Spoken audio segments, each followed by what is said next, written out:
स्वस्ति वाचन के मंत्रों की श्रृंखला में है। ओम ये देवाना यज्ञा यज्ञाना मनोयजत्रा अमृतादस्य तेनो रासन्तां मृगाय मध्य यूयं पाद स्वस्ति सदानः येभ्यो माता मधुमत्पिन्वरे पयः पीयूषं यौरदितिरद्विवर्धः उक्थशुष्मान् विषवरान् स्वप्नसस्ताम् आदित्यान् धर्मदा स्वस्ति। ऋग्वेद के 7वें मंडल का यह 55वां सूत्र का 15वां मंत्र है। बड़ा सुंदर।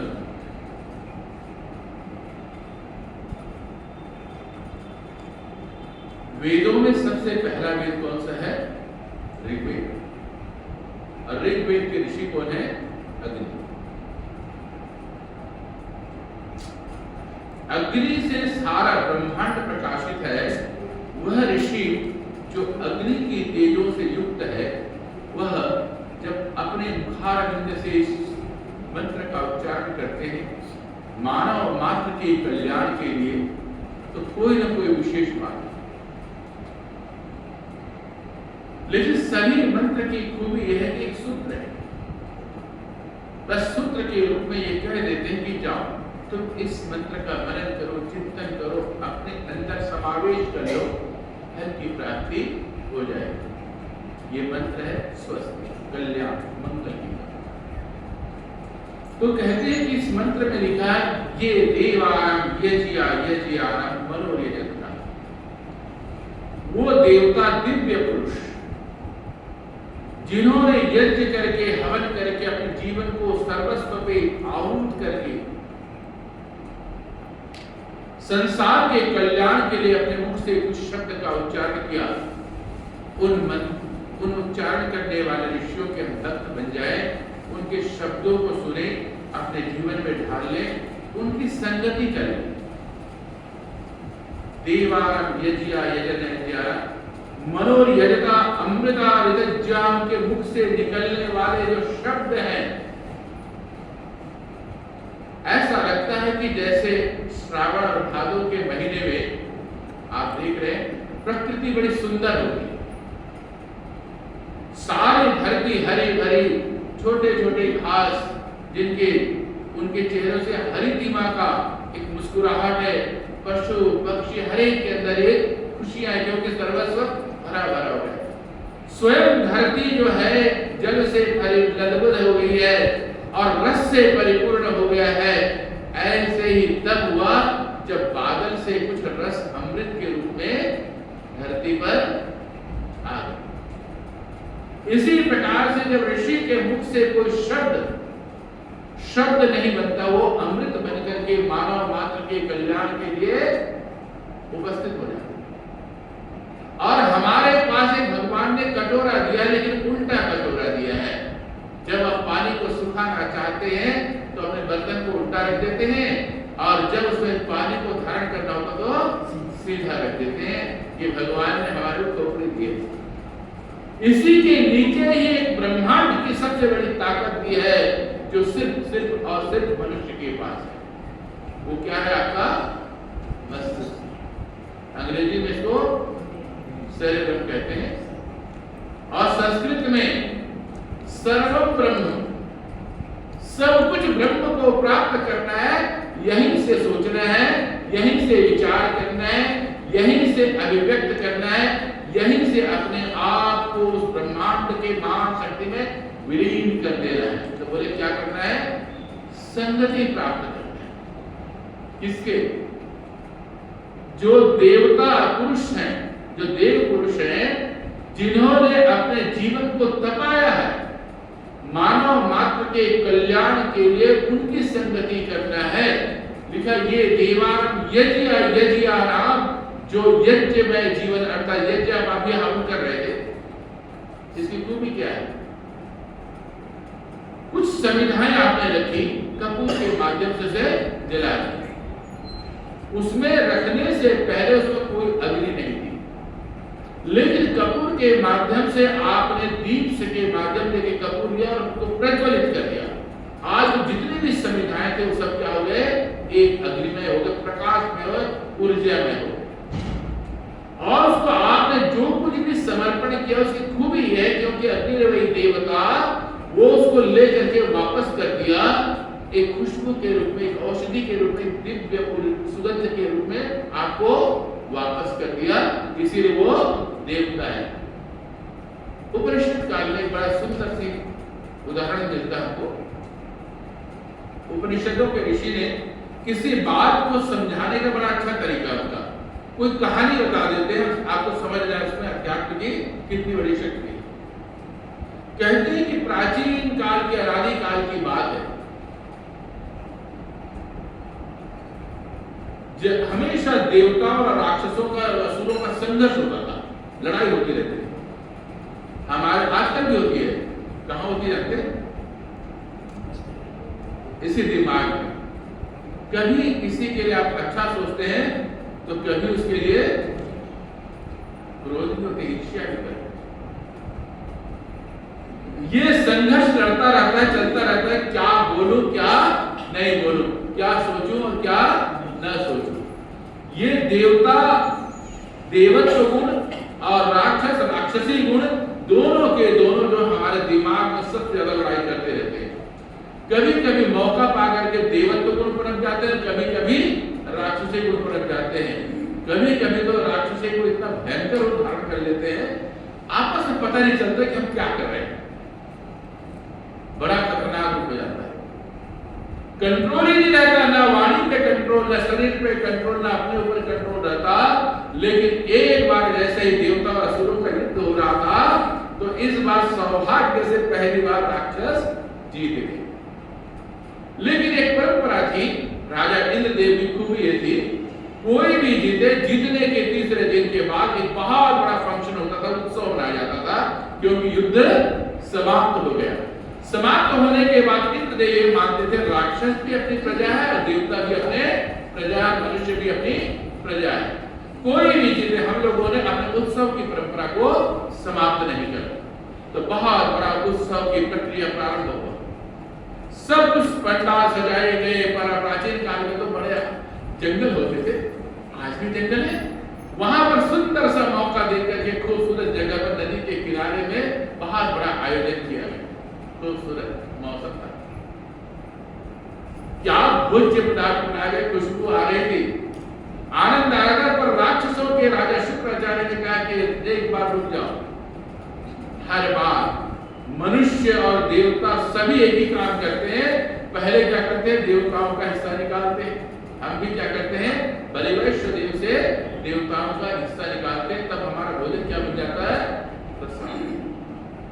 अगर आपने घर में भोजन बनाया और भोजन बनाने के पश्चात पहले न खा करके स्वयं किसी देवता के लिए, किसी प्राणी के लिए छोटा सा हिस्सा निकाल दिया, फिर दूसरों को के लिए खिलाया, फिर स्वयं खाया, तो भोजन नहीं रहता, क्या बन जाता है, प्रसाद।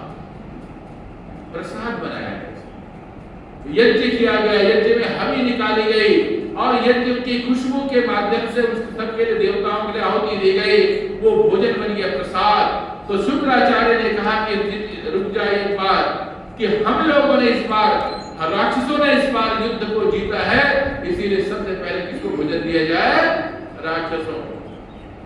सब आपस में एक दूसरे का मुंह देख रहे, बोले तो ऐसा तो परंपरा नहीं, घर में कुछ भी बनता है, हम लोग क्या करते हैं, सबसे पहले देवताओं का हिस्सा निकालते हैं, ब्राह्मण भोज निकालते हैं, देव भोज निकालते हैं, फिर स्वयं ग्रहण करते हैं, वो हमारे लिए क्या बन जाता है, प्रसाद। बाकी स्वयं जो खाता है वो भी खा सकता है, लेकिन वो प्रसाद नहीं कहलाएगा, वो भोजन कहला सकता है। कभी कभी वो भोजन भी हमारे लिए हानिकारक हो जाता है, वो अपने बता देता है, हमें बताने की जरूरत नहीं पड़ती। तो आज उसको प्रसाद बना करके बुलाया गया कि सबसे पहले देवताओं को नहीं, राक्षसों को खिलाया जाए। तो उस समय सब एक दूसरे का चेहरा देख रहे थे, तो इंद्र ने थोड़ा मुस्कुरा करके कहा कि नहीं, कोई बात नहीं, हम इनकी बात जरूर मानेंगे, और मानने के बाद एक ही काम करेंगे, वो दोनों के लिए लागू होगा, राक्षसों के लिए भी लागू होगा और देवताओं के लिए भी लागू होगा। एक छोटा सा नियम होगा। बोले क्या? बोले कि जब बैठोगे भोजन के समय बता, भोजन की लाइन में बैठे गए, प्राचीन काल की परंपरा थी, पंगत में बैठते थे, सभी लोग बैठे बाढ़ सब प्रसन्न थे। आज चेहरे में पहली बार खूब मुस्कुराहट थी कि हमें पहली बार भोज्य पदार्थ दिया जा रहा है। आज हम देवत्व की श्रेणी में आ गए, देवत्व से देवताओं से उठे, एक तो हम जीते हैं, फिर देवताओं से आगे निकल गए। तो उसके बाद भोजन शुरू करने से पहले हमारे अन्नपूर्णा देवी को प्रार्थना की जाती है कि अन्नपूर्णा देवी, तुमने हमें ये प्रदान किया है, हे पृथ्वी की देवी शक्ति, तुमने हमें अन्न प्रदान किया, तुम्हें धन्यवाद करते हैं। इस भोज्य को पदार्थ को हमने देवताओं के लिए हविना निकाल करके आज राक्षसों को पहले दिया जा रहा है। तो इंद्र ने कहा कि सबके यहाँ पर जो है छोटी छोटी लकड़ियां बांध दी है, बस यहां से लेकर के यहां तक, अब हाथ नहीं मुड़ेगा, भोजन ग्रहण करना है। अब भोजन ग्रहण करने के लिए देवताओं की खूबी क्या जानते हैं, वो दूसरों के बारे में कभी नहीं सोचते। अगर दूसरों के बारे में सोचते तो राक्षस ही नहीं कराते। कभी देखा है कि राक्षस के कोई सिंह होते हैं? नहीं, कल्पनाओं में होते, इंसान ही होते। जब वो अच्छा काम करता है तो बोले ये इंसान नहीं, महापुरुष है, देव पुरुष है। अगर वही व्यक्ति अगर कोई ऐसा काम करता है जो असामाजिक है, पारिवारिक से कृत्य से दूर है, तो बोलते हैं ये इंसान है, ये वही है जिसको हम याद करें, राक्षस है। तो इंसान में कहीं नहीं दिखता, सिर्फ यही सोच में, ये विचार में, ये विवेक में। तो सबसे बड़ा खतरनाक कौन होता है? मन। मन में आपने किसी बात को उल्टा सोचा और उसको मुख से प्रकट कर दिया तो आप राक्षसों की श्रेणी में चले जाते हैं। और अगर आपने दूसरों के विषय को, हित को पहले सोचा और अपने हित को पीछे कर दिया और मानव मात्र के कल्याण के लिए, परिवार के कल्याण के लिए, अपने मित्रों के कल्याण के लिए, पारिवारिक सदस्यों के कल्याण के लिए सोचा और उसके लिए पहला कार्य किया, तो बोलते हैं कि वो कमाल का व्यक्ति, वो देवता है। अभी चर्चा कर रहे थे, परिवार का एक मुख्य व्यक्ति मेरे लिए देवता है। क्यों? सन्मान दिखाते, अच्छे रास्ते दिखाते थे, बताते थे, दूसरों की सहायता करना, सन्मान दिखाना, यही देवत्व की श्रेणी है। भोजन बनाया गया था बहुत खूबसूरत। अब अपने बारे में सोचे, उन्होंने पत्थर से उठाया, खाना अपने लिए खाना है तो सीधा तो मुंह पे जाएगा नहीं, कोई कोशिश कर रहा है मुंह को ऊपर लाए, किसी का निशाना बैठता था, किसी का निशाना नहीं बैठता था, कभी मुंह पर, कभी सिर पर, कभी आंख पर, कभी शरीर पर गिर रहा है। आज तो स्नान नहीं, भोजन का स्नान हो गया। कभी कभी जीभ को लंबी निकाल करके दाएं बाएं से चाट लेते थे, उन्हें कुछ तो आ जाए। समय समाप्त हो गया, भोजन के समय समाप्त हो गया, सबके पत्तल भी खाली हो गए। अब बोले इतना हमने परिश्रम किया, इतना सब कुछ किया, लेकिन भरपेट तो भोजन नहीं कर पाए। कमाल हो गया। देखते हैं ये देवता भी क्या करते, ये भी कैसे ही रहेंगे। अब इसके पश्चात क्या हुआ, जब समय समाप्त हो गया, जगह को सफाई कर दी गई, तो देवताओं की बारी आगे बैठ गए, चेहरे पर मुस्कुराहट थे। लेकिन जितने भी राक्षस देख रहे थे कि बोले हमें तो निकला, इसको देखते ही क्या करते, देवता तो देवता होते। ऐसे ही पंगत बनाए, एक तरफ एक लाइन बैठी है, दूसरी लाइन परोस दिया गया भोजन। जब भोजन परोसा गया तो देवताओं ने अपने वह धन्यवाद किया। किसका धन्यवाद किया?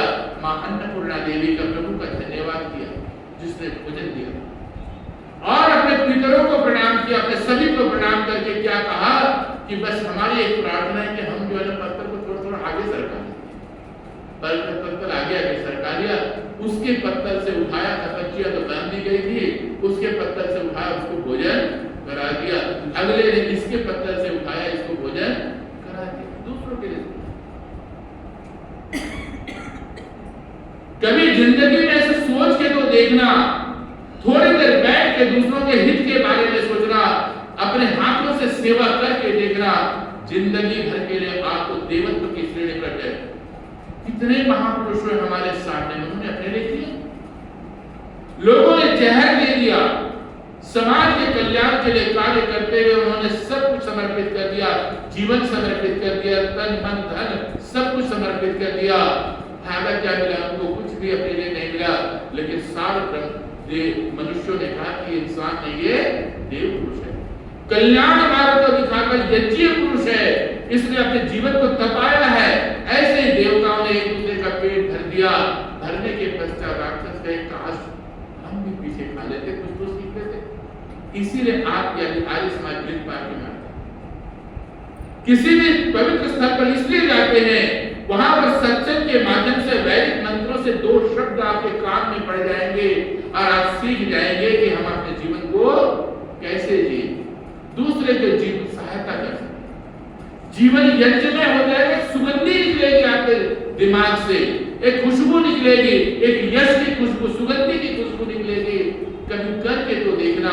इसीलिए मंत्र कहता है, देवता और जो मनुष्य जिन्होंने अपने जीवन को तपाया है, उनके जीवन के छोटे से घटना को ले लेना, अपने याद कर लेना और याद करके देखना कि जीवन जो है कितना तपमय था, हम भी उसका अनुकरण करें। तो वैदिक मंत्र का पहला शब्द का चिंतन करेंगे। क्या चिंतन करेंगे? ये देवाराम यज्ञाराम, मैंने ऐसे देव पुरुष को अनुकरण किया है। और हे मनुष्यों, जीवन में जब कभी तुम्हारे को परेशानी होगी, तुम किसी देव पुरुष की संगति कर लेना, और संगति करने से क्या मिलेगा तुम्हारे को? मनोयजत्रा, तुम्हारा मन जो है यज्ञमय हो जाएगा, प्रकाशमय हो जाएगा, खुशबूमय हो जाएगा, ऊर्जामय हो जाएगा। इसीलिए कहा मनोयजत्रा, तुम्हारा मन जो है यज्ञमय हो जाएगा। मुझे महाभारत काल के वो समय याद है, महाभारत का युद्ध होने वाला, इधर से परिवार तो एक ही था, कौरव और पांडव, है तो भाई थे, पूरा परिवार तो एक ही था। लेकिन आज राज्य के लालच से लोग से एक दूसरे परिवार के लिए युद्ध करने के लिए तैयार हैं, क्योंकि एक परिवार कहता है दूसरे को तो सुई के नोक बराबर की जमीन नहीं मिलेगी, दूसरा कहता है कि कोई बात नहीं देना है तो युद्ध होगा। युद्ध में सब लोगों ने सोचा कि अपने अपने पास और लोगों को जोड़ा जाए। अंत में बचे थे कृष्ण, जो मथुरा के राज परिवार से। सोचे दोनों भाई चल पड़े, कौरव वीर पांडव वीर, बोलकर चलो कृष्ण को मनाते हैं और मना करके कहेंगे तुम हमारे साथ आ जाओ। तुम सौभाग्य से ऐसा हुआ कि दोनों के दोनों एक साथ पहुंच गए। जब पहुंचे तब कृष्ण जो लेते हुए शांत भाव होता है, दोनों बैठ गए। सामने कुर्सी लगी हुई थी, एक बैठ गया पैर की तरफ और एक बैठ गया सिर की तरफ। दिव्य कला है, मनुष्य अहंकार ग्रस्त हो तो सिर के पास ही बैठा, अद्भुत ज्ञान। वो बोले ये मुझसे टक्कर लेगा, दोनों की विचारधाराओं की टकराहट आती, वाइब्रेशन आता है। याद रखना, कभी शांत बैठे रहोगे, दूसरा गुस्सा करता रहेगा, उसके निकलने वाले किरणों का पकड़ लो, ठीक नहीं सोच रहा, पकड़ना है। लेकिन एक ने कहा कि नहीं, मैं आज विनम्रता पूर्वक आया हूं, मुझे तो इनके श्री चरणों में बैठना चाहिए। ऐसा कहकर के पांव के पास बैठ। हल्के से अब कृष्ण उठते, याद रखना, उठते ही आपको क्या पीला दिखता है? पैरों की ऐसे तिरछा उठेगा, सीधा नहीं जाता, ऐसे उठेगा, बैठ तो तिरछा होगा, बैठा बैठा। तो सबसे पहले पांडवों की तरफ उनकी नजर गई, बोले कि दोनों, लेकिन दोनों को बराबर मुस्कुराहट थी। और मुस्कुराहट देने के बाद बोले कैसे आ जाए? बोले कि युद्ध होने वाला है, कि हम दोनों सहायता के लिए आए। देखो क्या परिवार है, लड़ने जा रहे हैं, दूसरे को काटने जा रहे हैं, लेकिन दोनों एक जगह बैठे हुए हैं और एक जगह बैठ करके दोनों प्रार्थना कर रहे हैं कि आप हमारे साथ हो जाओ, आप हमारे साथ हो जाओ। कृष्ण ने मुस्कुरा करके कहा कि देखो दोनों भाई आए, मैं कैसे कहूं कि मैं किसके साथ जाऊं? मेरे पास एक रास्ता है, मैं हूं, एक मेरी सेना। कौन मुस्कुराए, बोले सेना? ओहो, ये तो बहुत ज्यादा है, तो एक एक आदमी को मार के कृष्ण की सेना गजब कृष्ण है और हमारे साथ मिल जाएगी और ताकत हो जाएगी। उन्होंने उसने तुरंत कहा कि मुझे तो सेना चाहिए। तो उसने कहा कि नहीं, मुझे तो सिर्फ कृष्ण चाहिए और कुछ नहीं चाहिए। मेरा सारथी बन जाए, युद्ध भी ना करे, मेरा सारथी बन जाए, मेरा रास्ता दिखा दे, मेरे को बता दे। मेरा मन जो है ना, हमारे जीवन का सारथी, याद रखना, मन अगर सही रास्ता दिखा देगा, आपका जीवन यज्ञ में हो जाएगा, तपो में हो जाएगा, आनंद में हो जाएगा। कभी मन को अपना मित्र बना करके देखना।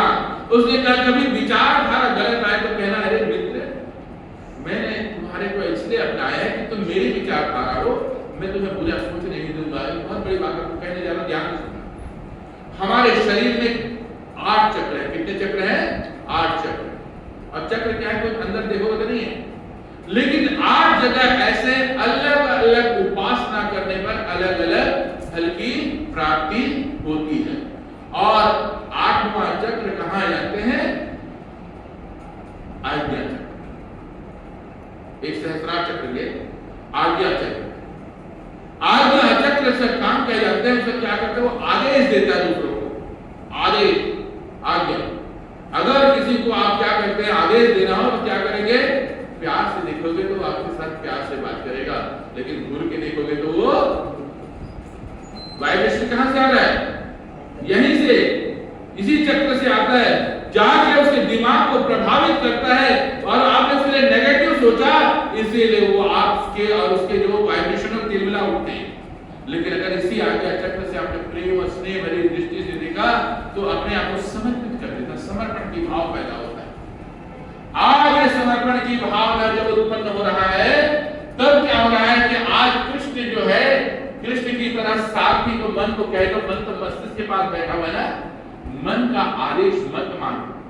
मन को कहो कि तुम आज्ञा चक्र में बैठो, आज से मैं आदेश दूंगा और मैं जैसे कहूंगा तुम मानोगे। मैं सबके लिए शुभ चिंतन करूंगा, क्योंकि मैंने ऋग्वेद के मंत्र में पढ़ा, मनोयजत का अमृता हृदय। मेरा मन जब अच्छा सोचने लग जाए तो मेरा मन नहीं रहेगा, क्या रहेगा? अमृत बन जाएगा। कहते हैं रावण ने बहुत बड़ा महायज्ञ किया, तब किया, और बड़ा ज्ञान की तरह जब तब किया तो उसे अमृत पुण्य की प्राप्ति हुई। अमृत आहार क्या इस वेद मंत्र में कहा, अमृत दूसरे मंत्र में क्या है? ये जो माता मधुमत पिन्वते, जो मधु का अमृत का पान कर लेता है, पाया दयुषम यौरजिरत्रिवर्णा, वो कैसे? उसका जीवन जो है ना, जैसे बादल से पानी गिरने पर धरती हरी भरी हो जाती है, ऐसे ही चेहरे पर मुस्कुराहट हो जाती है, ताकत, एक ऊर्जा पैदा होती है, और सारे संसार में ब्रह्मांड में एक अद्भुत शक्ति रखता है। इसीलिए का पाया, फिर का पीयूषम, पीयूष माने अमृत, अमृत का पान करने के पश्चात द्यौरजिरत्रिवर्णा, द्यू लोग, अदिति लोग, अदिति कहते हैं सूर्य की किरणों से प्राप्त होने वाली शक्ति को, ऊर्जा को, उसकी तरह प्रकाशमान ऊर्जामान हो जाता है। इसीलिए क्या कहा कि एक बार अपने मन से कहो कि हे मन, तुमने बहुत आदेश दे दिया, अब मैं आदेश दूंगा। अच्छा कहूंगा तो अच्छा कहना, और बुरा कहूंगा तो बुरा कहूंगा, अच्छा सोचना कहूंगा तो अच्छा सोचना, बुरा, आज से मैं आदेश दूंगा। उस दिन आपका जीवन बदल जाएगा, जीवन यज्ञ में हो जाएगा, अमृतमय हो जाएगा। अमृत पान की ओर बढ़ने शुरू कर देंगे। तो क्या सत्य दिखा? तो अब मैं आपको वापस आ गया। कृष्ण ने क्या किया कि मैं आज मैं कोई हथियार नहीं उठाऊंगा, याद रखना, बस मैं दिशा निर्देश करूंगा। आप अपने मन को कहना कि तुमने कुछ भी नहीं करना, मेरे दिशा का निर्देश का पालन करना है। आपका शरीर बदल जाएगा, विचारधारा बदल जाएगी। अग्नि ऋषि ने जो ऋग्वेद में मंत्र लिखा है, उसके हिसाब से हमारा जीवन बदल जाएगा। तो क्या कहते हैं? मनोयजत्रा, मेरा मन जो बदल जाएगा। अब ध्यान दे, मैं कहना ये चाहता हूं, एक व्यक्ति की संगति करके अर्जुन जो है पूरे जिंदगी को बदल देता है, धरती को बदल देता है, एक पालन पोषण करने का तरीका बदल देता है, राज्याभिषेक को प्राप्त कर लेता है। सिर्फ एक व्यक्ति के संगति करने से वो व्यक्ति भी देवता बन जाता है। अग्नि की संगति करके संविधा अग्निमय बन गया।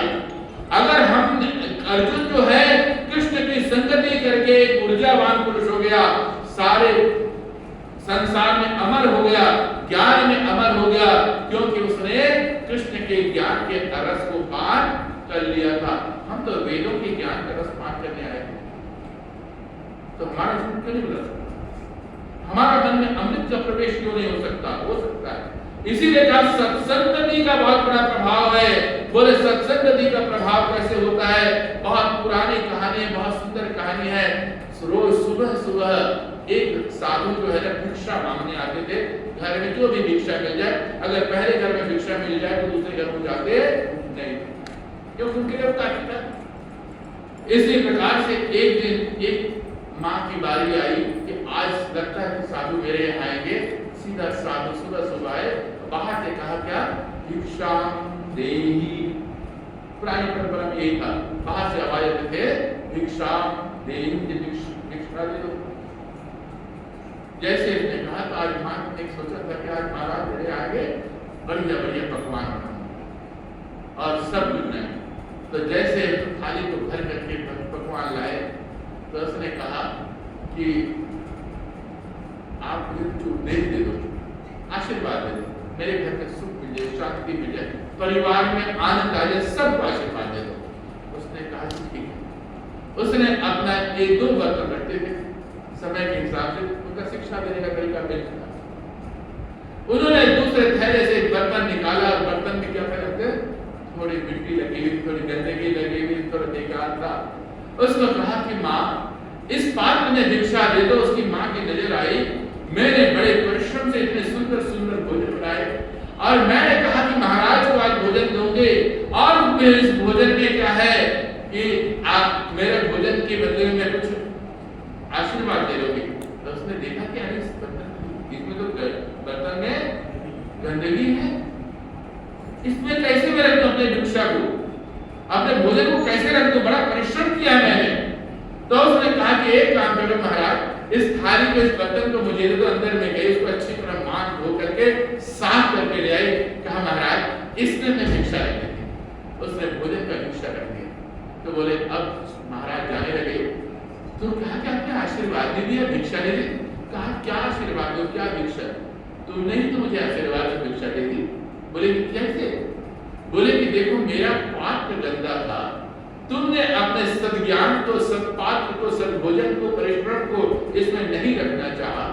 उसके बदले में तुमने इसमें अच्छी तरह सफाई कर दी और सफाई करके अपने भोज्य पदार्थ को तुमने इसमें रख दिया। तुम्हारे चेहरे पर मैंने मुस्कुराहट देखी, खुशियां देखी, प्रसन्नता देखी। इसी प्रकार से जब हमारे दिमाग में जो बर्तन है इसके अंदर कोई कमियां हो, कोई खराबी हो, गंदगी हो, आवेश हो, क्रोध हो, एक दूसरे के ईर्ष्या हो, तो इसमें वेद का ज्ञान जो फलीभूत नहीं हो सकता, सत्संग भी फलीभूत नहीं होता। कृष्ण ने यही तो काम किया था। अर्जुन के दिमाग में 36 प्रश्न थे, उसने भिन्न भिन्न प्रकार के प्रश्नों से कहा कि अरे कृष्ण मैं तो युद्ध नहीं करूंगा, मेरे सगे संबंधी, मेरे रिश्तेदार, मेरे पास जो भी है मैं तो बिल्कुल नहीं, मुझे लोभ नहीं, लालच नहीं, कुछ नहीं चाहिए। कृष्ण उसको मुस्कुरा करके देखते थे और बताते थे सत्य वेदों का ज्ञान, अपने मुख से उच्चारण कर दिया। धीरे धीरे कृष्ण ने उसका जीवन बदल दिया, अर्जुन का जीवन बदल दिया। एक सत्संगति का इतना प्रभाव होता है कि जब आप आज सत्संग करने के लिए आए हैं, वेद के ज्ञान को प्राप्त करने के लिए आए हैं, आप अपने मन के अंदर की जो नेगेटिविटी है उसको धो डालें, चेंज कर डालें, परिवर्तन कर डालें। देखो जीवन कितना सुंदर हो जाता है। इसीलिए क्या कहा, तेरो रासंतम उर्गाय मध्य। कब से शुरू करें, आज नहीं कर नहीं, जिंदगी तो जीना है ना। अभी संसारित्व में बहुत धन वैभव इकट्ठा किया, परिवार बहुत बड़ा है, अभी थोड़ी जिंदगी जी लो तो नहीं। इसमें वर्ग क्या कहता है, अद्य, आज, अभी। जिस दिन तुमने मंत्र का उच्चारण कर लिया उसी समय में मन में संकल्प ले लो, संकल्प लेकर के कहो कि ऐ मेरे मन, आज से मैं आज्ञा देता हूँ, आदेश देता हूँ, कल नहीं, आज से, अभी से, आज सत्संग में जाकर के मैं अपने जीवन को बदल डालूं, किसी श्रेष्ठ पुरुष के वचन को सुन करके जीवन को बदल डालूं। मेरा जीवन क्या बन जाएगा, मैं मधुमेह बन जाएगा, अमृतमय बन जाएगा, ज्ञानमय बन जाएगा, जिससे मैं जीवन में जो संकल्प लूंगा वो प्राप्त होगा। ये हो सकता है? आप बताइए, हो सकता है? हाँ या नहीं? समय लगेगा? नहीं। कारण बताता हूं। जब कभी आपको सुबह 6 बजे ट्रेन पकड़नी हो, 4 बजे घर से निकलना हो, तो आप क्या करते हैं, दिमाग को ऑर्डर देते हैं कि मुझे 4 बजे जागना है। बिना घंटी के, बिना घड़ी के राइट टाइम 4 बजे आपने आदेश को पालन करते हुए, आपके आदेश को पालन करते हुए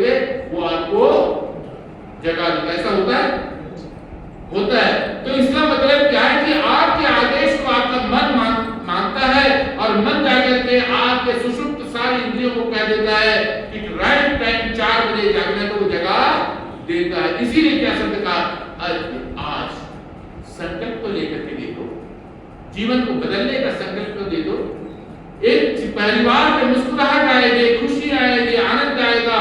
तो इसीलिए क्या शब्द का अर्घ्य, मैं पान करना चाहता हूँ, अमृत पान करना चाहता हूँ, जिंदगी को बदलना चाहता हूँ, किससे मेरा जीवन, मेरा कर्म सुंदर हो जाए। तो मंत्र का दूयम पाद स्वस्ति सदा, स्वस्ति अर्थात कल्याण के लिए, सदैव कल्याण के लिए, हमेशा के लिए, थोड़ी देर के लिए बने।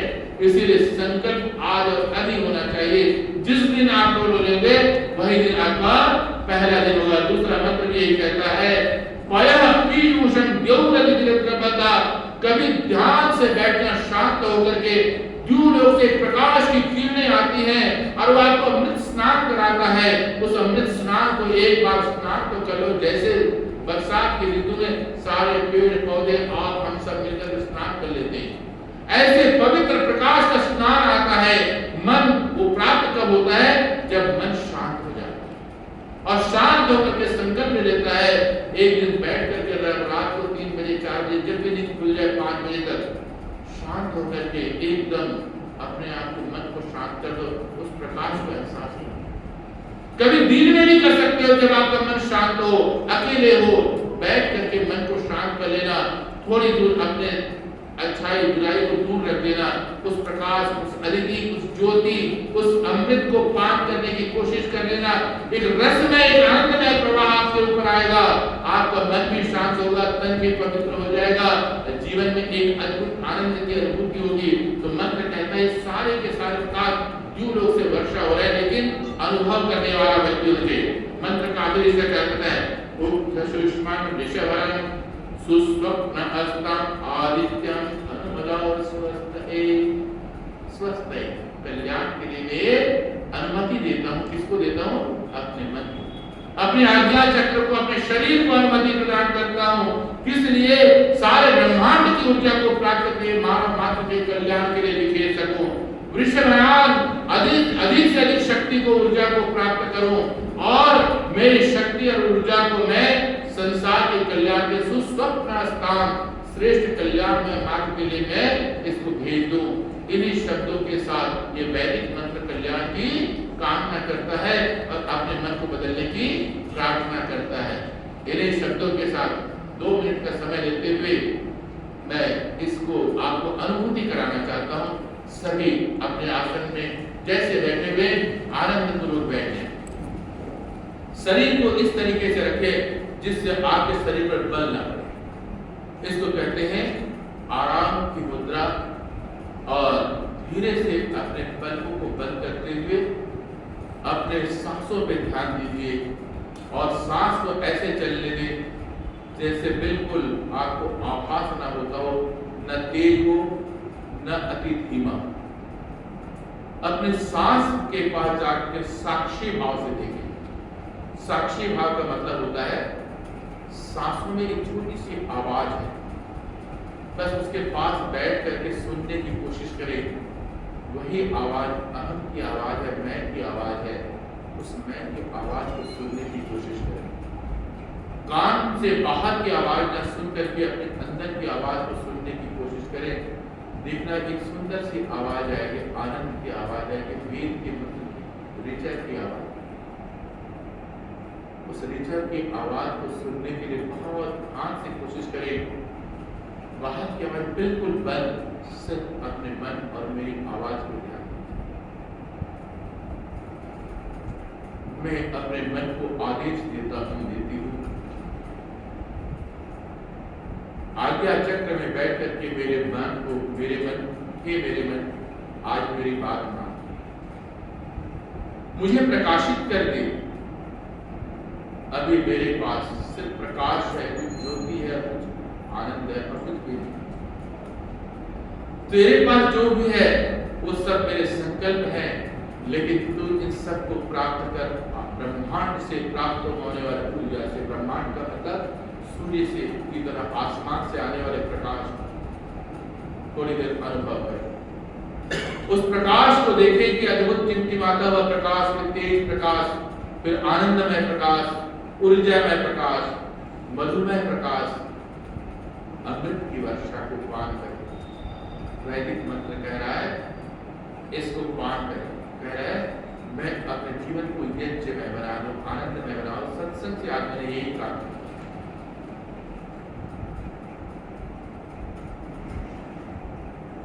इस अमृत पान को निरंतर ऋग्वेद के मंत्रों के माध्यम से मैं प्राप्त कर रहा हूं। मेरा शरीर का अंग अंग प्रकाशित हो रहा है।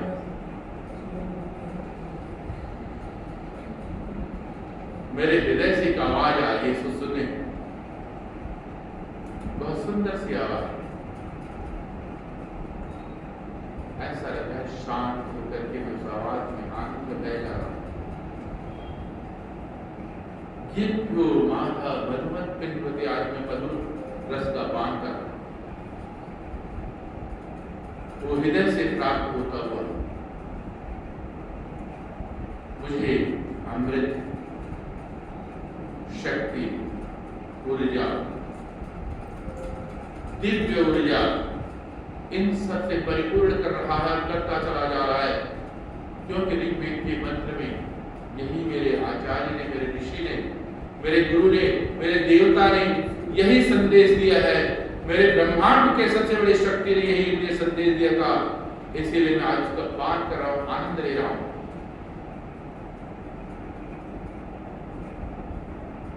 परिवर्तित कर दो अपने जीवन को प्रकाश से, ऊर्जा से, ब्रह्मांड की ऊर्जा से परिवर्तित कर दे। आज स्वयं सूर्यदेव आपके हृदय में बस गए, आपके तन और मन को दोनों को प्रकाशित कर दिया है। क्योंकि वेद मंत्र में लिखा है आदित्यं अनुमदा स्वस्ते, मेरे जीवन को कल्याण करने के लिए, मेरे जीवन को आनंद से परिपूर्ण करने के लिए, मेरे जीवन में प्रकाश भरने के लिए, अमृत पान करने के लिए मैंने संगति की है इस ऋग्वेद के मंत्र का। मैंने उस देवताओं की संगति की है। आज इस पवित्र वेदी से, इस पवित्र संकल्प सत्संग से मैंने इसको प्राप्त किया है। और जीवन में मैं थोड़ी देर बैठ करके इसे अपने आप में प्राप्त करता रहा हूं। आज का मेरा ये संकल्प